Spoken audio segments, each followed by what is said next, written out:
before A New Hope even begins, everyone dies. Yeah, the mission that saves the galaxy. No one survives it. Welcome back, everyone, to Star Wars with a Caramel Twist. Today, we're breaking down exactly where Rogue One, a Star Wars story, fits into the timeline and why it might be one of the most important Star Wars stories ever made.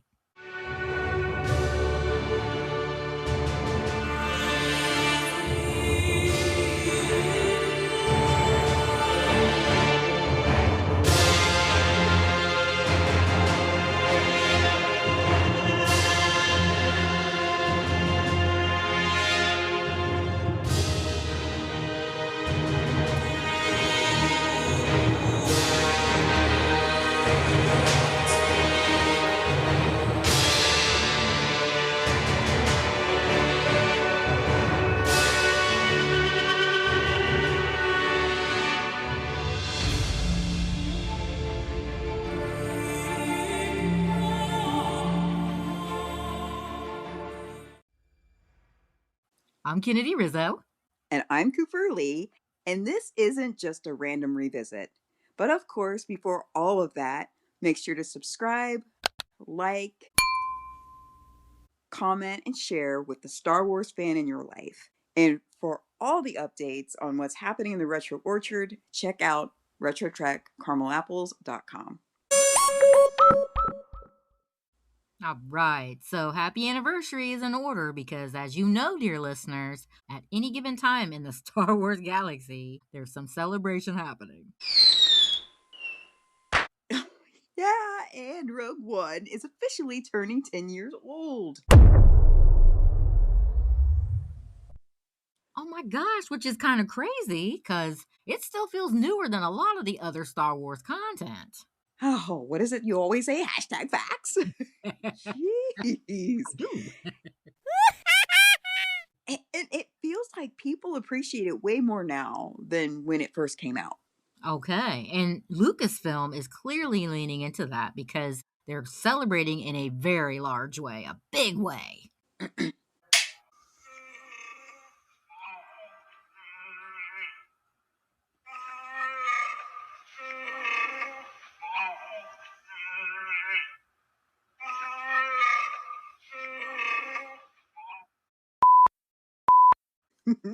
That's right. Take it away, Chewie, because you know this is major.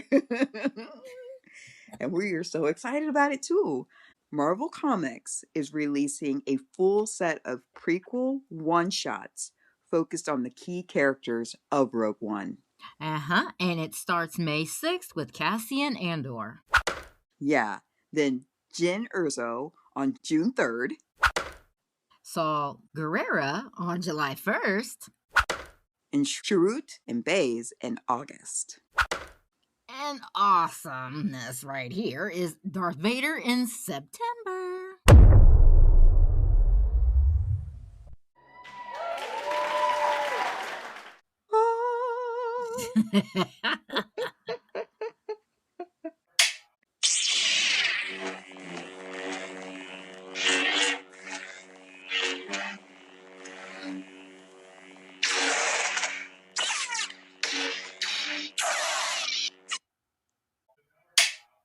So it is so really cool because those are the exact characters people wanted more of. Yeah, especially Cassian after Andor. That timing feels a bit intentional. You know, I would have to agree with you. Even 10 years later, Rogue One isn't just remembered, it's still expanding. That's right. And that raises the question, why does this story still matter so much? Yeah, that's a good question.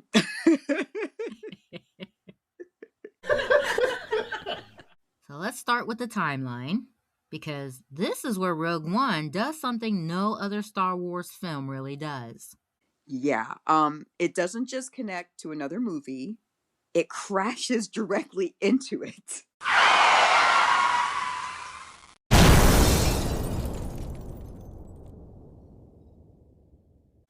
Oh my goodness, yes! You can literally finish Rogue One and press play on A New Hope immediately. Shh, what's the matter with you? Which is so cool. Oh my gosh. Rogue One takes place after Episode 3, Revenge of the Sith, of course.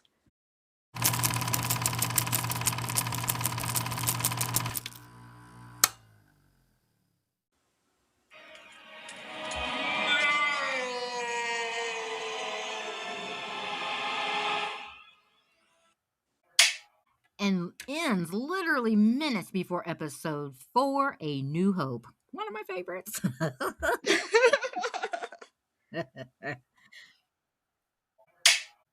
All transmissions were beamed to the ship by rebel spies. I want to know what happened to the plans they sent you. Okay, cool.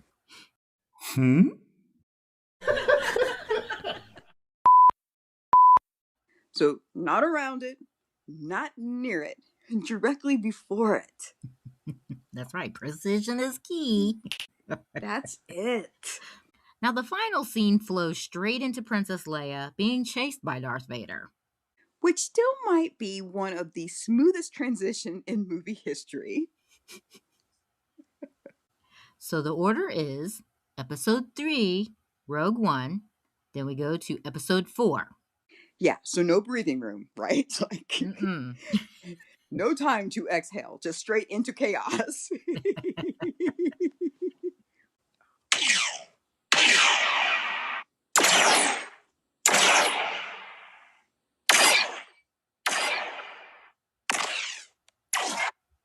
And the reason that transition hits so hard is because of where the galaxy is at this moment. That's right. The Jedi are basically gone. No, please, no. Yeah, and the Empire is fully in control.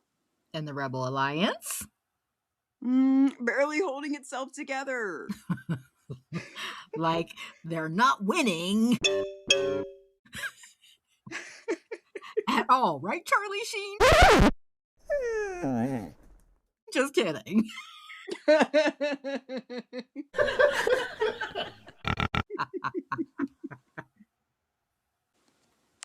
part of the Rebel Alliance and a traitor. Take her away.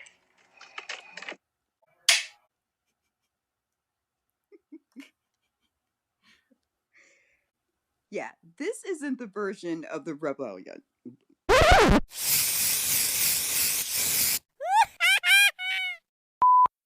The rebellion. We're used to. This is desperation. That was not funny, I'm sorry. What's the matter with you? Shh.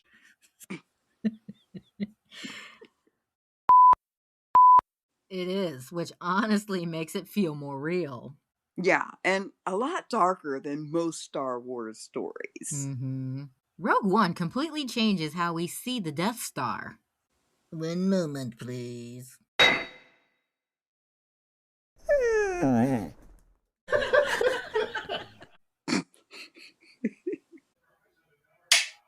tell me the odds. Because before this, it's just a big weapon. Now it's fear, but weaponized. Yeah, like not just a weapon, a message of sorts. Yes. Obey, or your planet is gone.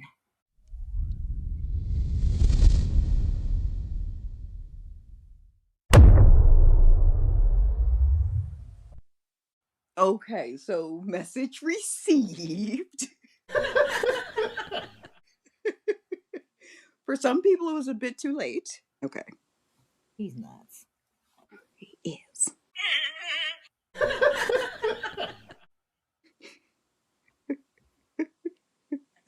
Okay. Insanity.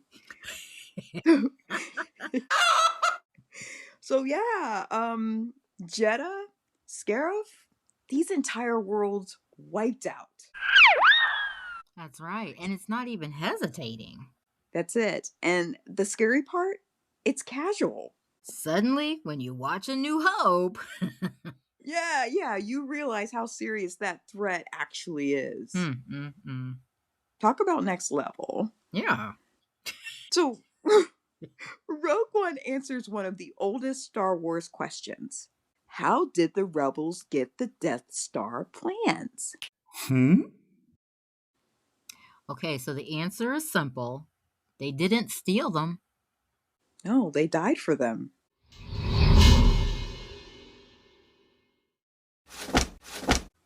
Every member of Rogue One dies. Yeah, like no one, literally no one makes it out. I don't know. That's still wild for Star Wars, though. Yeah, but you pull it in and check it out that it's actually no last second escape. No miracles, no what you might think a Hollywood ending, right? There's none of that here. That's right. But do you think that they'd ever do something like that again? Honestly, probably not. And that's what makes this story hit so hard. And it completely reframes the opening crawl of A New Hope. That's true. And those plans weren't just retrieved. No, they were earned. That's it.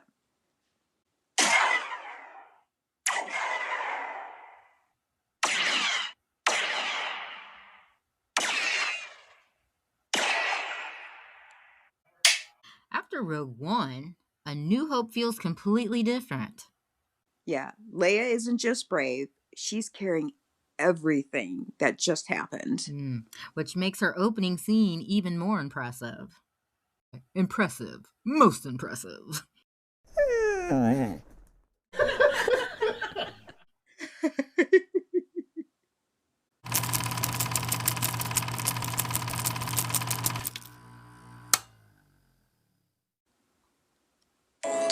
The Imperial Senate will not sit still for this. When they hear you've attacked a diplomatic... Your Jack's so surprised, Johan. And Darth Vader? Absolutely terrifying.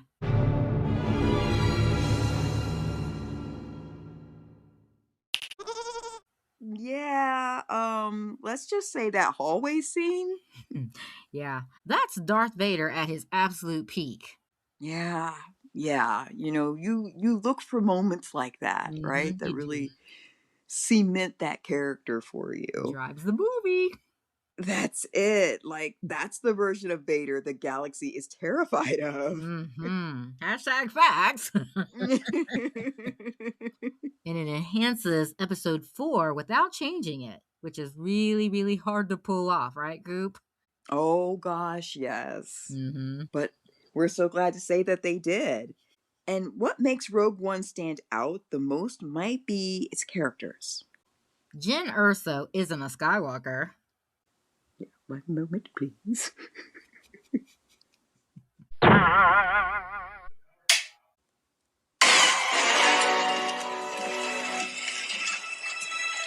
Who are you? You know who I am. I'm Jyn Erso. Daughter of Galen and Lyra. You've lost. Cassian Andor isn't a Jedi. Everything I did for the rebellion. And every time I walked away from something I wanted to forget, I told myself it was for a cause that I believed in. Yeah, they're just people making impossible choices. Which, we like to bring in the human element of that because, yes, this is a sci-fi space story, most beloved to a lot of people for very, very different reasons.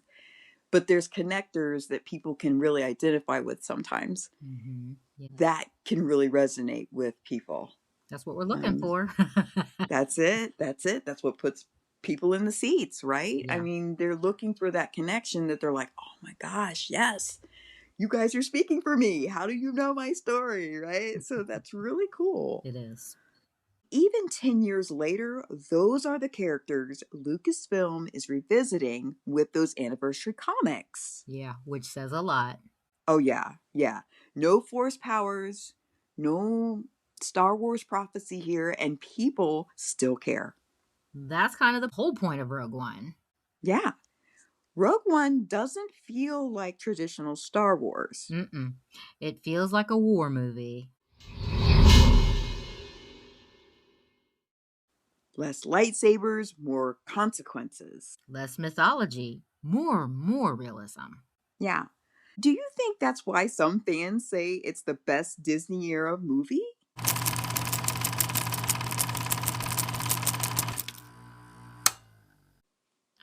Honestly, yeah, it's just doing something different. Yeah. And different can be good, right? Like it doesn't have to be exactly the same. I mean, we don't want clones here. But you still want elements of the story that you know. You don't want to veer off too much where you're like, that isn't even recognizable at this point. Yeah, yeah, But a little bit of different is okay. I agree. Rogue One isn't just a side story. It's fundamental, truthfully. Whoops. And foundational. Oh, yes, hashtag agree. Because without it, the rebel victory feels easy. But with it, it feels earned.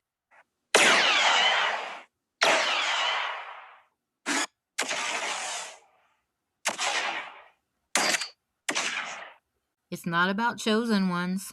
It's about everyone else. Okay, so quick question though. Do you think the rebellion wins without this mission? Honestly, no. Okay. This is the turning point. This, like we said, this is catapulting us straight away into what everybody knew as Star Wars. So,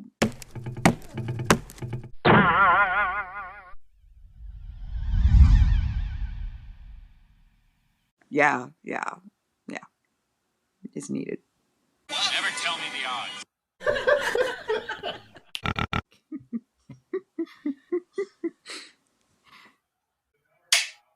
So now you know exactly where Rogue One fits into the Star Wars timeline.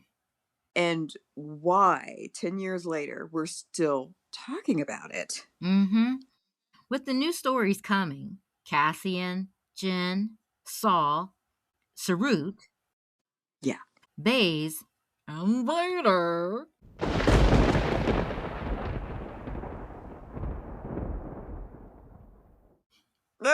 Yeah, this story isn't finished yet.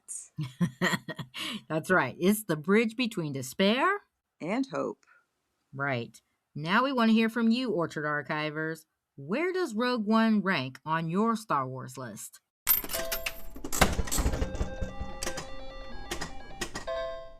Yeah, we do love this conversation, don't we? Implicitly. Yeah. So subscribe and turn on notifications for more Star Wars deep dives.